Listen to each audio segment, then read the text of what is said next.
Olá, paz do Senhor. Tudo bem com vocês? Estamos aí com o nosso devocional e hoje nós vamos falar sobre a importância do descanso.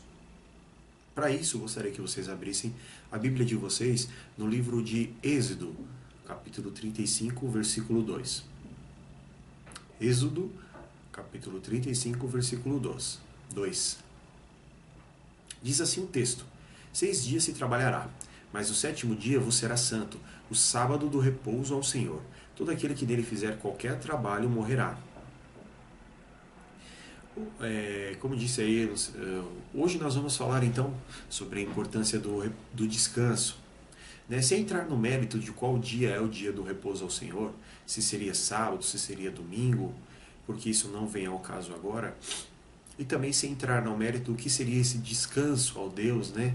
O descanso aqui no caso que nós vamos tratar era o dia dedicado à presença do Senhor, o dia dedicado às coisas que importam, assim, o Senhor, acima de todas as coisas, a nossa família, os nossos amigos.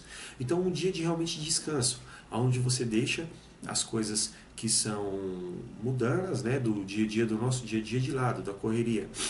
E hoje, numa sociedade tão corrida, falar em descanso é quase que uma agressão aos ouvidos de algumas pessoas. Lembrando que o mundo tem a frase que diz que tempo é dinheiro, né? Quando você diz que vai descansar, as pessoas entendem muitas vezes da maneira errada. Acham que você é um vagabundo, que você é um relaxado, desleixado, que você não quer nada com nada, e é muito pelo contrário.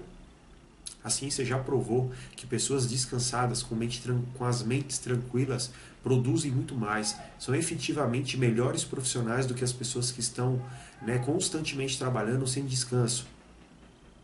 Então, além de tudo, além de ser um mandamento, o descanso do Senhor é uma válvula de segurança para nós e um fator aí de produtividade muito maior.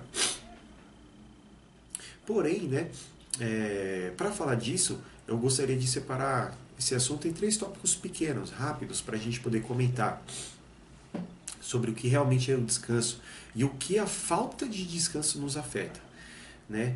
E por que você já parou para pensar assim no motivo pelo qual Deus instituiu isso como um mandamento? Bom, se você vê hoje que, apesar de ser um mandamento, muitas pessoas não descansam, trabalham de 16, 18 horas por dia, de segunda a segunda, não descansam, tem pessoas que ainda fazem turnos noturnos, trabalham em 2 e 3 empregos, isso tudo é extremamente prejudicial à nossa saúde. Então Deus sabia que haveria uma época, uma era onde os aceleradinhos não ouviriam a sua voz. Então ele começou, ao menos, instituindo como mandamento para aqueles que o temem, para que o amam, aceitem isso como algo benéfico, como uma provisão, como algo que venha a salvar as nossas vidas e assim salvando o maior número de pessoas, pelo menos as pessoas que em Deus confiam. Agora, o primeiro tópico que eu queria falar para vocês em relação ao descanso é muito interessante, porque a palavra fala assim, 6 dias trabalhará, mas o sétimo dia você será santo, o sábado de repouso do Senhor. Em outras palavras, 6 dias o homem trabalhará e no sétimo ele descansará.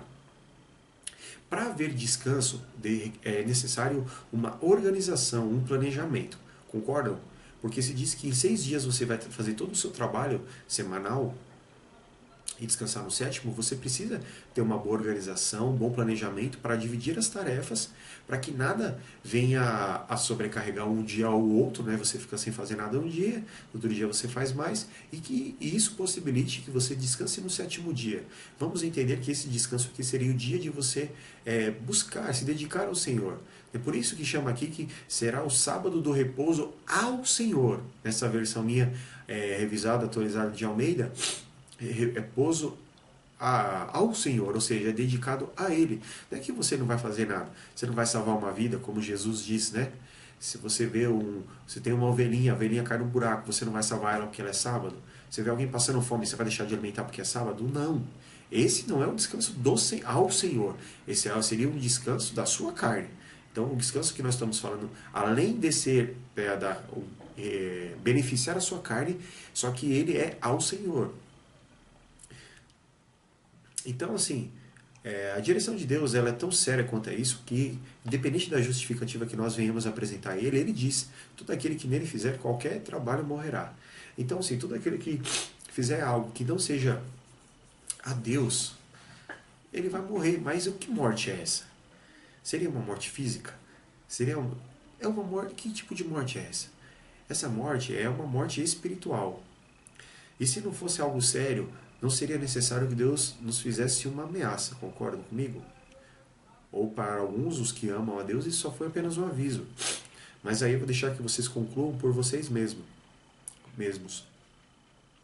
Peço desculpa a vocês aí que nessa mudança de tempo aqui de São Paulo, a gente acorda às vezes com 9 graus, né? Durante o dia vai para 12, 13, às vezes vai para 15, depois volta de novo e fica uma temperatura bem complicada e algumas pessoas que têm aí uma tendência a problemas respiratórios acabam sentindo. Há meia hora atrás eu não havia nenhum sintoma desse comigo, mas agora, né, calhou de aparecer. Então, peço que me perdoem por esse imprevisto. Vamos continuar. A organização necessária para descansar o dia do Senhor, ela pode salvar a sua vida. É visível que pessoas desorganizadas não conseguem descansar, pois a cada minuto lembram de algo que está errado e com isso ocupam mais e mais a sua mente, fazendo com que o descanso se torne algo torturante. Né? Eles tentam consertar os erros do que simplesmente aproveitar o descanso. Isso se torna torturante e a pessoa, ela inconscientemente, não vai procurar mais descansar. Ela vai estar sempre procurando fazer as coisas de uma maneira com que ela consiga equilibrar os pratos. Isso não é o descanso do Senhor. Segundo tópico, importantíssimo, o cansaço físico traz instabilidade emocional e hormonal, no caso das mulheres, e a de alguns homens também, deixando a pessoa vulnerável a distúrbios físicos e mentais. As pessoas perdem a cabeça com facilidade, tomam atitudes das quais vão se arrepender, falam coisas que não deveriam. Comumente adoecem a ponto de ficarem de cama ou em hospitais, porque o corpo não aguentou a carga e precisou desligar de maneira forçada. Essa é uma situação bem interessante, né? Você já parou para pensar nisso? Que o cansaço físico traz instabilidade emocional. Tem algumas pessoas que falam até assim, pô, releva, eu tô cansado.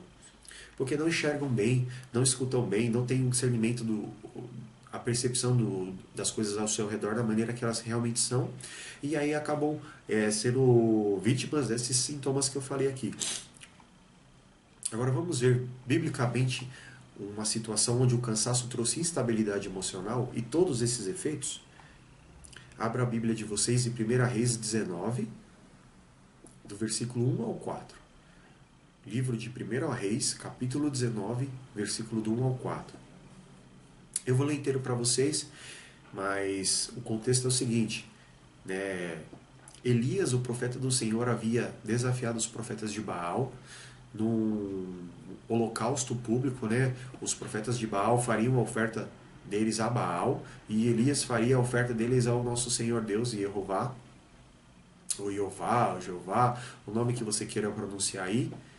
E o Deus que respondesse essa oferta seria considerado o verdadeiro Deus. E após um dia inteiro de invocações do Deus Baal, que não se pronunciou, Elias faz a sua oração a Deus, e Deus não só responde com fogo, mas como ele consome o holocausto e faz algo e se manifesta com algumas particularidades muito interessantes ali. Então, se você quiser ler esse texto melhor, pode começar aí no livro de 1 Reis, a partir do capítulo 15. Tá bom?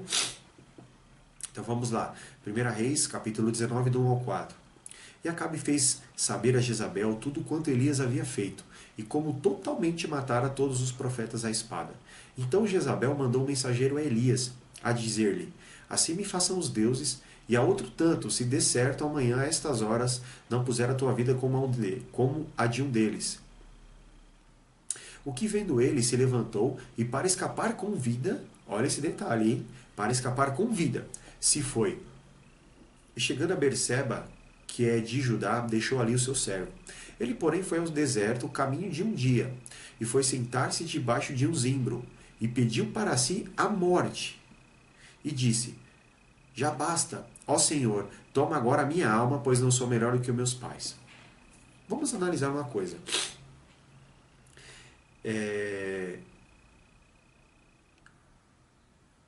Aqui diz que Elias, ele fugiu para escapar com vida.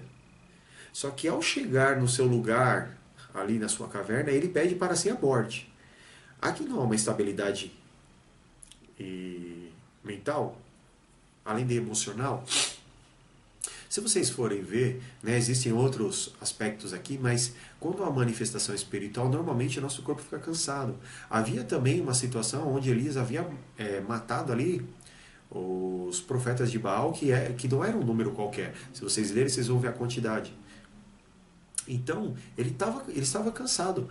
Como que você pode entender que um homem que acabou de ver os poderes e a manifestação gloriosa de Deus, que matou, várias pessoas, centenas de pessoas ali, essa pessoa, em 2 ou 3 minutos, ela fica com medo de uma ameaça de uma mulher que nem está presente e que nada poderia ter feito a ele. Isso só se dá possível por causa da instabilidade emocional causada pelo cansaço. E pior, que depois dessa situação ele caminha um dia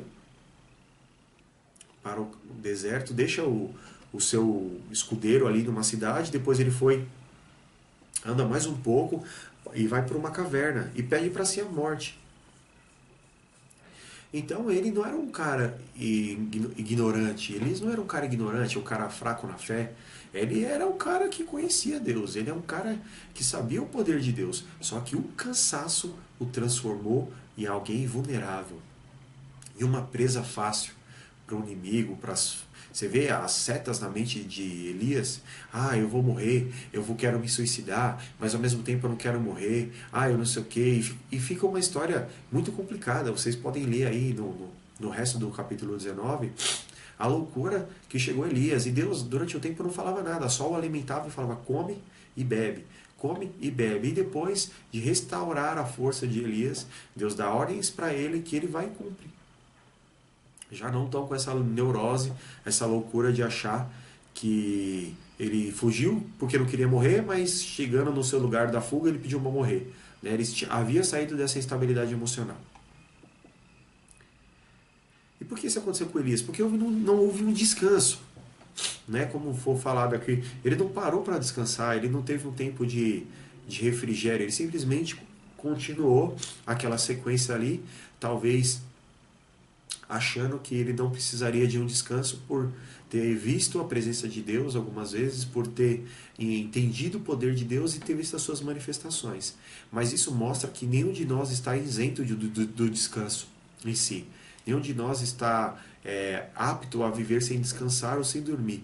Isso não existe, né? Uma das maneiras que Deus nos mostra dependentes dele, da glória de Deus, é exatamente o descanso. O ser humano não vive sem dormir, não vive sem descansar. Isso é uma prova de que nós não somos nada diante de Deus. Porque o guarda de Israel, ele não descansa nem dormita, diz a palavra. Amém? Terceiro tópico. O cansaço físico mata a vida espiritual. Estar cansado fisicamente reflete diretamente a nossa vida espiritual. Vocês puderam ver o caso bíblico de Elias. Cansados, perdemos a habilidade de ouvir o Espírito Santo e de praticar os ensinamentos de Jesus. Exatamente por conta disso, você começa a ter os seus sentidos embotados, confusos, e se torna um fardo, um peso, fazer qualquer coisa que reflita, né, a caráter de Deus aí. Porque a nossa carne ela vai lutar completamente contra isso e vai fazer com que você se sinta cada vez mais cansado, e aí o seu corpo vai rejeitar isso. Então você precisa descansar, ter uma rotina de descanso sim, para até que a sua vida espiritual não seja afetada por isso, que você tenha um grande desenvolvimento e não aí um retrocesso ou problemas espirituais. Olha que interessante. Depois da situação da morte de Cristo, né, da Páscoa, ele ainda não havia aparecido para os seus discípulos, e toda aquela situação deixou os discípulos cansados. E a ponto de Pedro,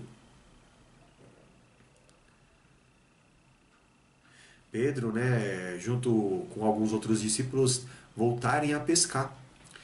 E isso era uma prática que eles já haviam abandonado, já haviam largado de mão. Ainda que Jesus tivesse morrido, eles deveriam cumprir a palavra de Deus e pregar o Evangelho. Só que eles estão cansados, eles estão confusos, estão perturbados, e o que acontece? eles voltam a pescar. Então abra a Bíblia de vocês no capítulo 21 do livro de João. Capítulo 21 do livro de João, do versículo 2 ao versículo 6. Está escrito assim, ó: estavam juntos Simão Pedro e Tomé chamado Dídimo, e Natanael, que era de Caná da Galileia, os filhos de Zebedeu, Tiago e João, e outros dois de seus discípulos. Disse-lhe Simão Pedro: vou pescar. Dizem-lhe eles: também nós vamos contigo. Foram e subiram logo para o barco naquela noite e nada apanharam. Ou seja, eles foram contra algo que eles já tinham entregue para Deus, que é a questão da pesca, eles não pescariam mais, mas foram por cansaço, aquela coisa meio mecânica, né? O corpo quer meio que fugir dos problemas, vai pescar. Eles não apanham nada. Só que Jesus Cristo é tão misericordioso, tão benevolente, que ele se apresenta na praia, mas os discípulos não o reconhecem. Continuando o texto, diz assim, ó: e sendo já manhã, Jesus se apresentou na praia, mas os discípulos não conheceram que era Jesus. Disse-lhe, pois, Jesus: filhos, tendes alguma coisa para comer? Responderam-lhe, não. Acredito que esse não aqui deve ter sido aquele não está vendo que o barco está vazio? E eles lhe disse: lançai a rede para o lado direito do barco, e achareis. Lançaram-na, pois, e já não podiam tirar pela multidão dos peixes. Aqui é muito interessante, porque a direita representa a força. Tá? Então, assim, quando Jesus fala assim, ó, lance-lhe à direita do barco, ou seja, lance-lhe as suas necessidades debaixo da minha mão forte, que eu vou sustentá-los. E aí, eles pescam tanto que os barcos e a rede já não podem suportar aquela quantidade de peixes.